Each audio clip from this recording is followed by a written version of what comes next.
In this footage, I'm using a 1/60th of a second exposure at f2.8 at ISO 400. These are the settings that I'd normally use to expose a shot like this. The first setting that I changed was the shutter speed. In this shot, I'm using a 1/4 of a second shutter.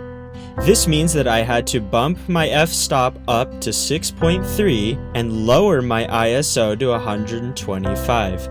The reason I did this is because when you lower the shutter speed or make it closer to 1 second, the shot becomes significantly brighter.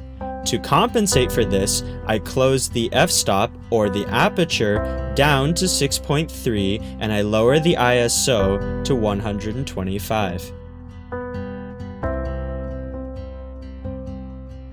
In this shot, I raised the shutter speed all the way to 1/1000th of a second. This caused the image to become significantly darker. Therefore, I was forced to open the aperture all the way up to 2.8 and raise the ISO to 6400.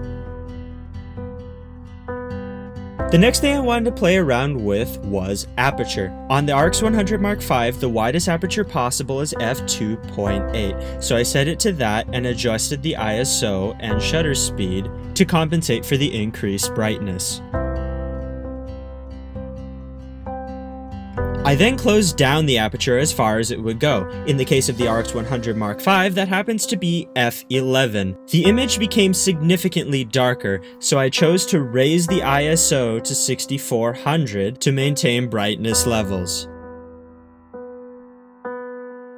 The next thing I decided to test was ISO. The RX 100 Mark V has a maximum ISO of 6400, which makes the image extremely bright.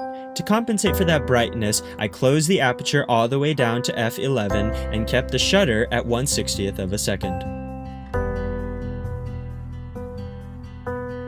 I then lowered the ISO all the way down to 125. In order to gain the brightness that I needed for a balanced shot, I opened the aperture all the way up to f2.8 and used the shutter to gain the remaining brightness. In this shot, I was forced to use 1/20th of a second shutter speed in order to maintain correct exposure.